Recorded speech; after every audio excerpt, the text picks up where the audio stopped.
Assalamualaikum warahmatullahi wabarakatuh. Selamat datang di channel YouTube aku, Mutia Harahap.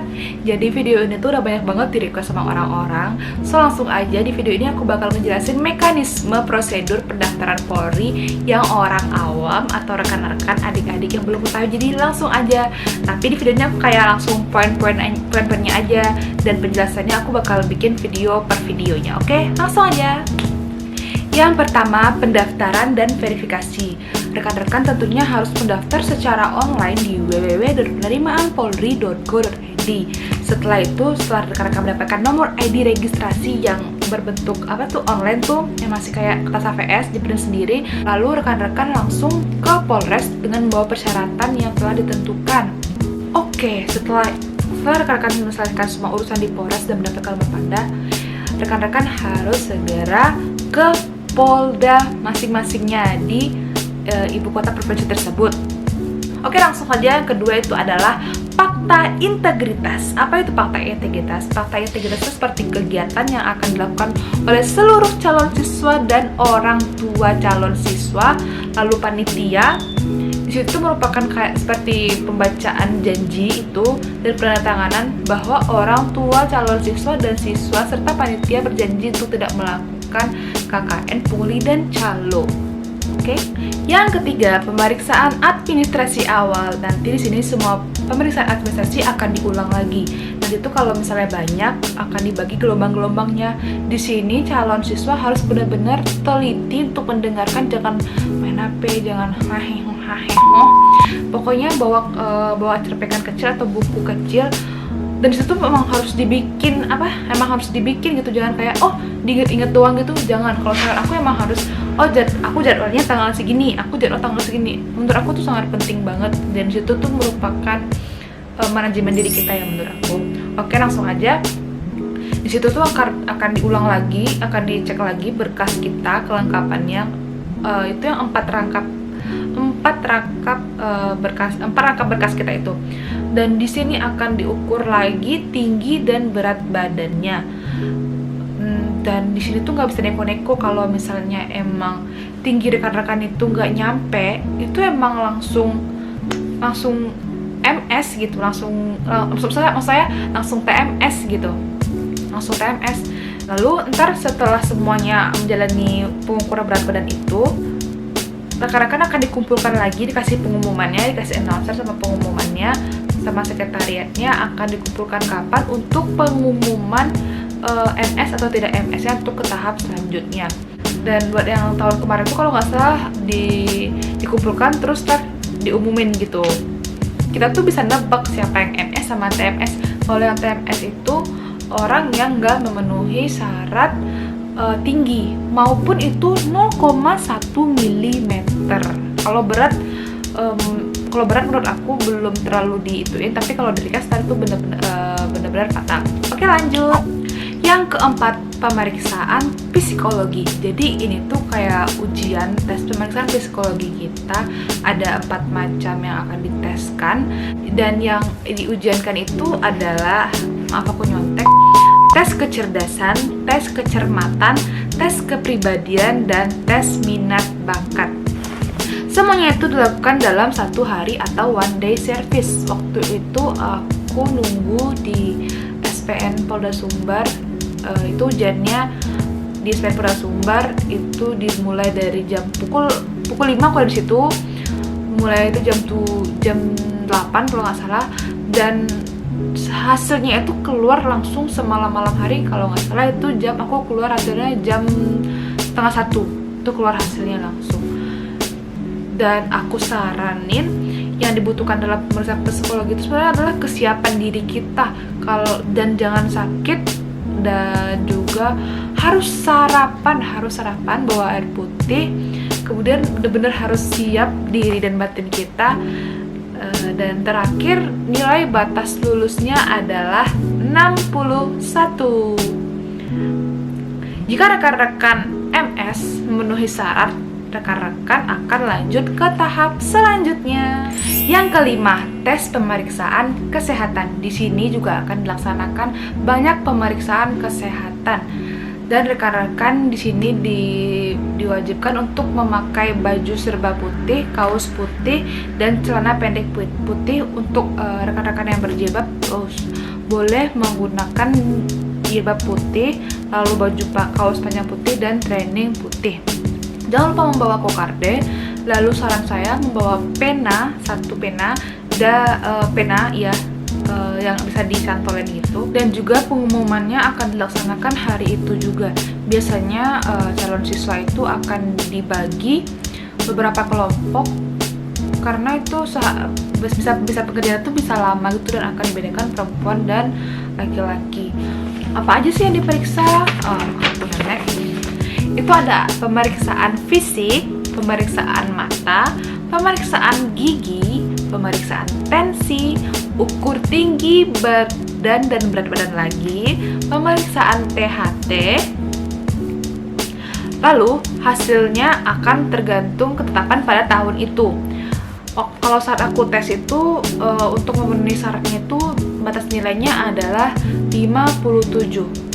Namun yang terakhir sekarang ini, yang tahun angkatan kemarin itu hanya MS dan TMS, hanya memenuhi syarat dan tidak memenuhi syarat, jadi tidak ada nilainya. Jadi itu yang aku jelaskan di sini, peraturan itu bisa berubah kapan aja. Untuk rekan-rekan yang memenuhi syarat akan lanjut ke tes selanjutnya.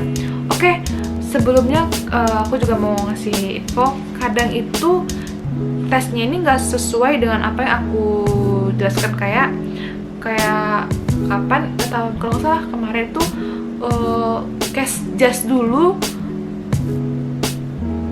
maksud saya pemeriksaan kesehatan dulu baru psikologi, seperti itu. Jadi you must prepare all time. Oke, lanjut. Yang keenam, tes uji kesamaptaan jasmani. Saran aku, jasmani ini harus disiapkan jauh hari. Karena gini, di tes Polri ini kita tuh kayak main angka antar terakhirnya. Karena aku tuh udah berpengalaman banget.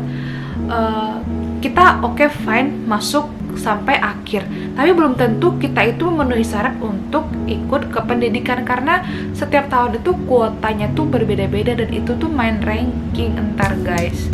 Jadi saran aku tuh capai nilai setinggi-tingginya. Kayak misalnya kalian kurang di akademik nih, ya kalian kejarnya tuh ya di jasmani gitu, biar bisa menutupi kekurangan kalian gitu. Jadi ntar pas di ranking itu kayak nggak tinggi banget, nggak rendah banget, setidaknya ya gitu nyampe gitu kan. Apa aja sih kayak dites pada saat kesamaptaan jasmani ini? Itu ada lari 12 menit, kemudian pull up 1 menit untuk pria, cini 1 menit untuk calon polisi wanita, sit up 1 menit, push up 1 menit, shuttle run atau lari angka 8 itu waktu tercepat dihitung dengan stopwatch, renang jarak 20 meter dengan waktu secepatnya. Tidak ada batasnya, yang penting sampai. Namun secepatnya, sebagusnya yang seperti yang aku bilang tadi, kita ngejar waktu. Maksudnya kita ngejar nilai gitu. Jadi lebih baik.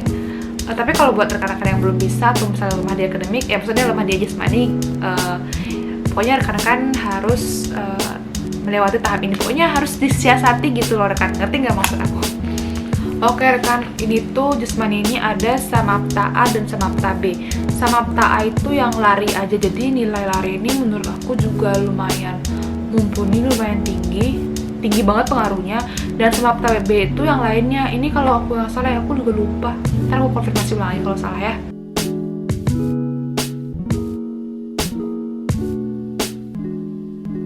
Batas nilai untuk jasmani waktu zaman aku itu adalah 41. Namun kalau aku nggak salah kemarin ini nggak ada batas nilai, yang penting tuh berdasarkan ranking gitu. Oke, kalau memenuhi syarat, next. Di sini juga rekan-rekan atau calon siswa masih menggunakan baju putih-putih seperti pemeriksaan kesehatan pertama tadi. Dan hasilnya di sini adalah MS dan TMS juga. Bagi rekan-rekannya MS akan lanjut ke tahap berikutnya. Yang ketujuh, tes uji akademik. Pada tahun ini atau tahun kemarin itu sudah menggunakan sistem CAT atau menggunakan berbasis komputer. Kalau zaman aku itu dulu masih menggunakan kertas atau manual, jadi kayak soal-soal UN gitu. Dan itu hasilnya langsung keluar. Namun untuk pengumuman selanjutnya itu akan di ranking. Dan biasanya akademik ini agak horor karena banyak rekan-rekan atau teman-teman aku juga tuh yang gagal di akademik ini. Apa aja nih ujian kan? Itu ada bahasa Indonesia, bahasa Inggris, dan pengetahuan umum. Di situ tuh banyak orang yang gugur biasanya karena pada tahap ini tidak ada batas nilainya untuk lanjut ke tahap berikutnya. Semua chassis akan di ranking untuk ke tahap Rikas 2 itu. Di sini aku akan ngasih tahu biar waktu zaman aku itu untuk akademik ini kayak nggak ada MS atau TMS-nya. Jadi ntar ini akan ada sidang terbuka. Jadi waktu itu aku ada di UNP, sidang terbukanya buat nentuin melaksanakan tahap Rikas 2. Nah, pada tahap ini agak sedikit horor karena pada tahap ini tuh banyak rekan-rekan yang gugur kayak dibabat habis gitu. Ibaratnya itu nanti akan ada sidang terbuka. Di sini nggak ada MS atau TMS, semuanya lulus. Nanti dikumpulkan di sidang terbuka di suatu gedung. Aku waktu itu di UNP dan itu akan di ranking. Di rankingnya itu ntar ada rumusnya gitu. Jadi aku ngasih perumpamaan. Misalnya ada 250 calon polki yang tersisa. Namun untuk sampai ke tahap Rikas 2, kuota yang hanya dapat untuk melaksanakan pemeriksaan kesehatan 2 ini hanya boleh 180 polki. Otomatis harus dikurangi 70 polki kan. Nah, disinilah fungsi ranking itu. Dan yang di bawah 181 ke bawah itu langsung gak bisa ikut. Itu ntar ada yang sakit banget tuh kayak 0,1 itu tuh menentukan banget rekan-rekan. Di sini kan akan mulai melihat gambaran gimana sengitnya dan gimana sulitnya tes di Polri ini. Oke, lanjut ke tahap ke-8, pemeriksaan kesehatan 2. Di sini calon siswanya udah mulai banyak berkurang karena udah dipangkas tadi di saat yang akademik ke Rikas 2. Di sini pemeriksaan kesehatannya lebih mendalam itu kayak lihat dalam tubuh kita.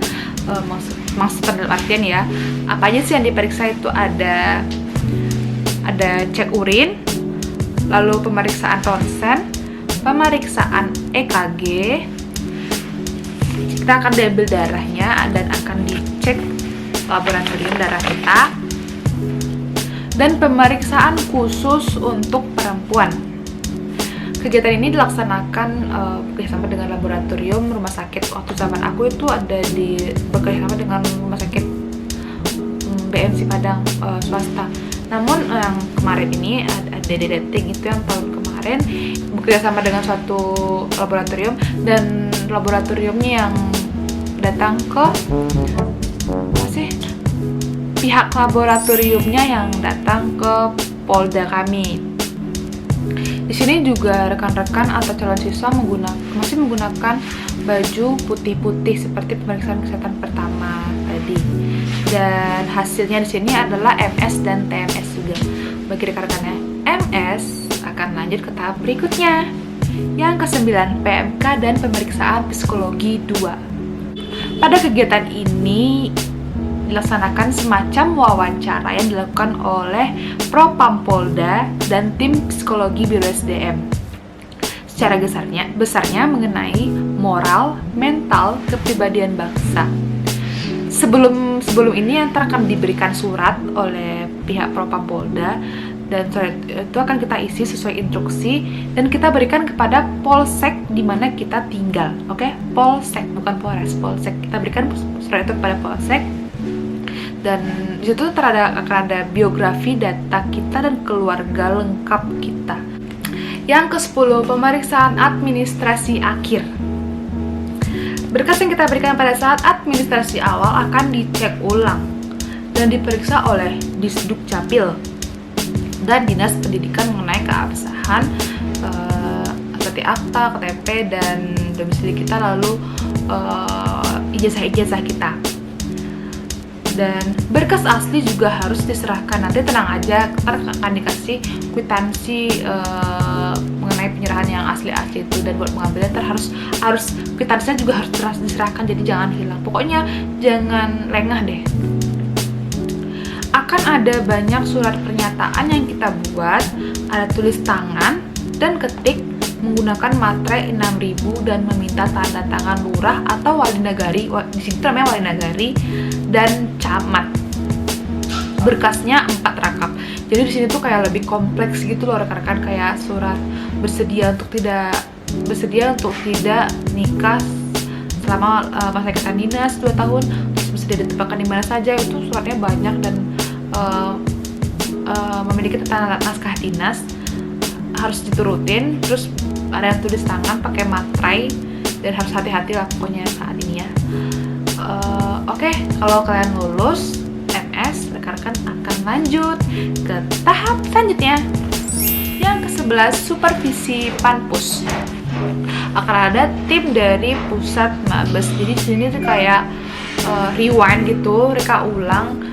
Jadi Mabes panitia dari Mabes akan mencomot satu gitu, kayak memastikan benar nggak kalau Sas ini benar segitu kemampuannya, seperti itulah gambarannya.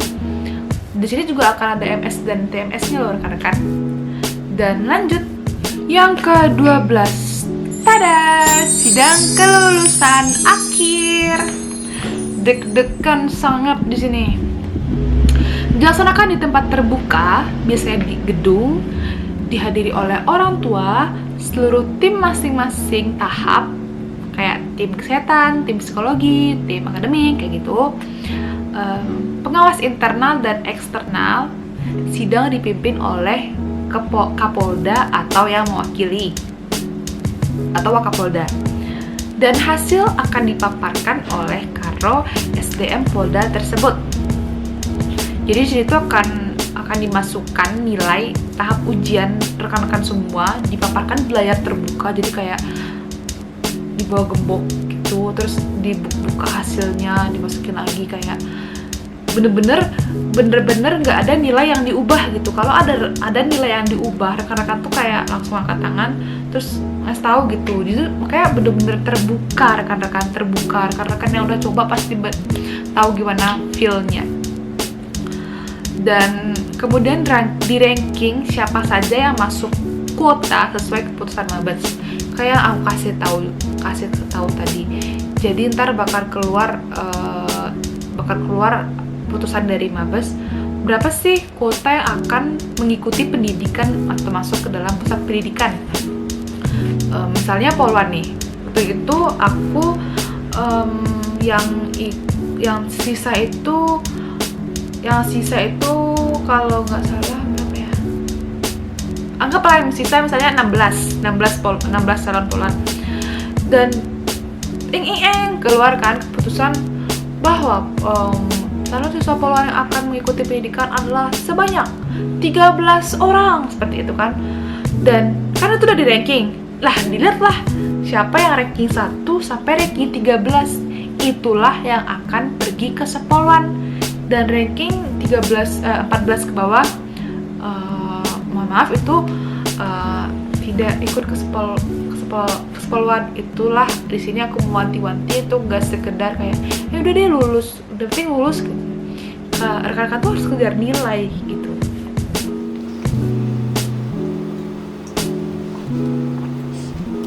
Nah, itulah tahap penerimaan rekrutmen Polri. Panjang kan? Melelahkan kan? Enggak dong buat kita.